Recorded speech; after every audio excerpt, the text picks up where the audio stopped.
थोड़ा इंतजार का मजा लीजिए, थोड़ा इंतजार का मजा लीजिए। अब भैया तू अक्षय कुमार का जाकर झंटिया 5 को नोच लीजिए, लेकिन ऐसा गाना मत गाइए। सरवा काहे हमारे दिमाग खराब कर तरह भाई, सरवा पागल को दी हमारा करे भाई। दूसरा क्लिप लगाओ रे कैमरा में। तो का हाल बा भाई लोग, उम्मीद करते हैं कि सबको अच्छा को बोलो और हमेशा अच्छा रहे चाहिए। तब भाई लोग आज हम बात कर रहे बानी भोजपुरी इंडस्ट्री के एक वैसा का उभरता सितारा के बारे में जो उनकी बहुत जल्द पवन सिंह के साथ वाली यादव एंड नील कमल के पीछे छोड़े वाला बात। भाई लोग यही से कहते हैं कि वीडियो को तो शुरू से अंत तक जरूर जरूर जरूर देखिए लोग, बिकॉज आज की वीडियो में कुछ ज्यादा ही मजा आने वाला बात था। बिना कोला सुन के स्टार्ट करें आज के वक्त चौधरी।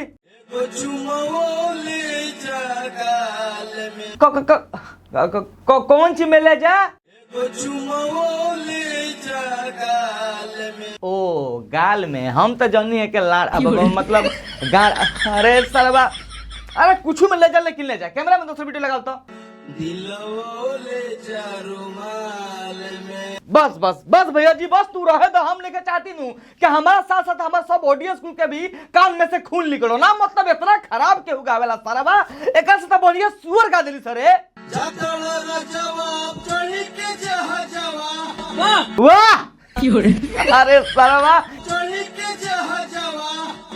ए भैया जी काहे तू ओवर कॉन्फिडेंट दिखावत रहा ना। मतलब जब ही भैया जी गावत रहा हाई भैया सारे अलग चकरा के शाबाशी देते हैं, बुझाता है कि पवन सिंह से भी अच्छा गाना गा देले भाई कि भैया जकरा के शाबाशी देते रहा। जैसे ही सरवा भैया गाना गावत तनु, अगर एकरा जगह पर दुगो पाड़ा पारी पेला पेली करियो तनु तब एकरा से अच्छा आवाज निकली पक पक पक पक, लेकिन सरवा असन बसुरा आवाज ना निकली। वाह का मुस्कुराहट बाबे। मतलब भैया जी इतना ही गोच बड़न, बुझाता है कि पवन सिंह अपन झंटिया नोच के इनकरा का गिफ्ट दे देले बड़न ना। भाई जितना इस तरह खुश होता है लगता है कि पवन सिंह अपन निचला दुनु अणुवा जो लटको रहेला नु उ काट के इस तरह का गिफ्ट कर देले बड़न के ले जो चखना बना के खा ली है। अरे अरे अरे सरवा ई कौन सी कहत रे? अरे सरवा तू बार बार काहे सारे सारे करी आवत रे? अरे सरवा ई गाना हनु। ओ ये गाना है तो शुक्र मनाओ के कैमरा में नहीं सारे गाना कहता। कहीं सरवा ई पादा निशा कहे के जगह ही पनु पेला पेली मत कह दे। थोड़ा इंतजार का मजा लीजिए। वाह का बात बाबे। ए भैया जी केसन का मजा तरह के चाहिए ना ही तो तू बताओ कि तोरा केसन का मजा चाहिए। सब तोर ऑलरेडी शादी हो गई बाबे, तोर मेहरारू बिया फिर भी तोरा का मजा चाहिए रे। आई मीन एक्स्ट्रा मजा तोरा का चाहिए। अगर तोरा का मजा चाहिए तो काम करू जो आराम से बिछौना में हिला का सूझ सर्व मजा आ जाए। मजा लीजिए। पगला गया, अभी पगलाया नहीं हूँ। अच्छा तो अभी तू पगला ही नहीं था। अब भाई तो हम लोग का पता हो ही चाहे ना, लेकिन हम तो जानते रहनी कि इस तरह के पागल कुकुर और खौराइल कुकुर कटले बहुत ही तब पगला पगला के गाना गावत है। अभी का तरह बहुत कॉन्फिडेंट में कहता है कभी पगला ही नहीं की तो सरवा तू पगला ही तो कौन करबे रे? हम तो सोच सोच के बहुत कंफ्यूज बनी कि तू पागल नहीं के इतना खराब गाना गावत रे। अगर पगला जेबे तब तो तू गाना का सरवा ना कहो भाई लोग समझ जालो। अभी पगलाया नहीं हूँ, जब पागल हो जाऊंगा ना तो हारमोनिया के रीड फाट जाएगा। तो भैया जी अगर हम गलती से भी पगला जामनु तो हारमोनिया के साथ साथ हारगोनियो फाड़ देम आ स्वेटर बिन देम। सर सर पद पद पद पद। अबे भैया जी तू खाली पादा पादा कहत रह ना, मत पादियो देता रह ना। हमरा का तू बताब ना ही तब जैसे ही गाना गावत न भाई लोग हम तो कहतन कि भैया तू मत गावा गाना, या तू सारे गाँव में पादा निशा छोड़ के कहीं जाकर हक के घर चल जा, लेकिन ई सब मत गवा।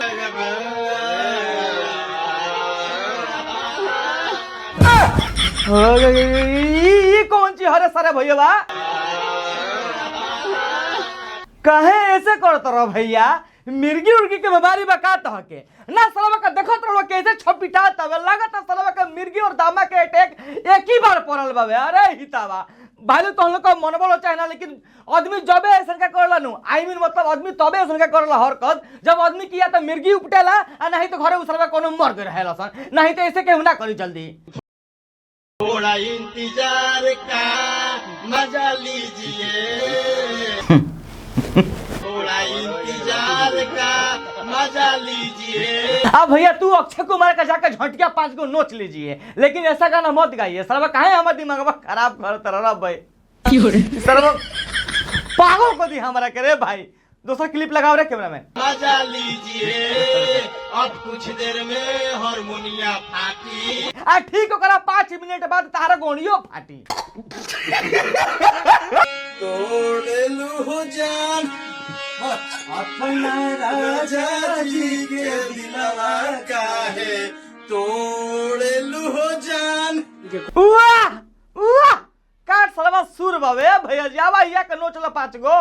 आज राजा जी के कोरवे हाल होके दी। अरे सारा बता नहीं जब गावे लेके आवता काहे गान लिवा बता रे ना, मतलब भाई लोग देखो लो यार, मतलब थोड़ा बहुत भी अगर सुर और मतलब आवाज सही रही नहीं तो भैया जी गई तो हम कुछ ना बोलती, लेकिन भैया जबरदस्ती सिंगर का झांट बने की कोशिश करता है भाई लोग। अब मतलब तो लोग बता बोलो गुस्सा बरी कि ना बरी सर का जरूरी बाबे, जब तोरा पता बाबे के तोरा आवाज जौन बाबे तब सुअर के गांड से फाटल बाबे तो का जरूरी बाबे बार बार जबरदस्ती जाकर सिंगर बनला के बताओ।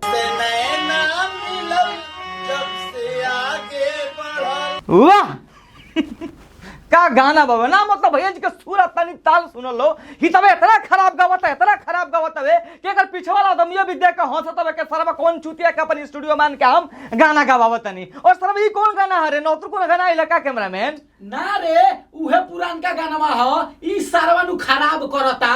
हाँ हमरो ये लागल हवे, मतलब भाई लोग तुम लोग को बनबल चाहे ना कोनो भी गाना का भैया जी गा दिहनु उ गाना का माई बहन एक ना कर दिहनु तो अपन हम चैनल डिलीट कर देम। अरे सर एगो तो पहले से डिलीट हो गई बाप कलानवा करे मतलब भाई लोग कौन गाना ये भैया जी गावलन गान मारिए के रख देलन गाना के। छतिए पे 6 गोली ठोक देवेले। ओह हो छतिया पर 6 सॉरी तो 5 गो बा 6 गो गोली ठोक देवेले। ए भैया जी अब तू चुपचाप हमारे आगे से चल जा नहीं तो तारा गोलिया पर हम 15 गो गोली ठोक देम उहो पीतर के भर जन्म तू पीतर हगते रह जेबे बुझाई के ना। सरवा सब गाना कदम माई बहन का रख ले भाई लोग दिमाग चाट के रख देले भाई तबा का कर यार कैमरामैन वीडियो खत्म कर दिखा रे। हां तो भाई लोग देख लो यार अब कैमरामैन में कह दिले बात आज के वीडियो आज के वीडियो यहीं खत्म करते हैं। आई होप कि तुम लोग आज के वीडियो देख के अच्छा लागल होई और भाई लोग ये वीडियो बस एगो मनोरंजन मजाक के बनावल गेलो बिकॉज़ हम वीडियो के स्टार्टिंग में तुम लोग देख ले को बोलो हर वीडियो का आगे हम डिस्क्लेमर मारनी तो भाई लोग वीडियो को बस एगो मनोरंजन और मजाक के तौर पे ही लिया लो ना कि केहू के जाके हेड दिया लो। और बाकी भाई लोग ये वीडियो का सबसे बेस्ट पार्ट तुम लोग कौन सी लागल हवे कमेंट के जरूर बती हलो और भाई लोग वीडियो का जरूर लाइक कर दी हलो बिकॉज एगो लाइक से तुम लोग को हमने का बहुत मोटिवेशन मिलेला ठीक बाबे। और भाई लोग अभी तक चैनल के सब्सक्राइब नहीं कर प्लीज चैनल के सब्सक्राइब कर के बेल आइकन के ऑल में प्रेस कर दियो ताकि हम जब भी नতুन वीडियो बनाएं सबसे पहले तुम लोग के मिल जाए। और भाई लोग तुम लोग सोच तक बोलो कि हम बाबा खान पे वीडियो कहने का बनाती तो भाई लोग ओकरा पर 2 गो हम वीडियो बनानी है उ सरवा हमरा के रिपोर्ट मार के हमर सब वीडियो डिलीट करवा देत रहलो ओही से ओकरा पर वीडियो नहीं बनाती बिकॉज हमारे चैनल के बचावे के बाबे ठीक बाबे।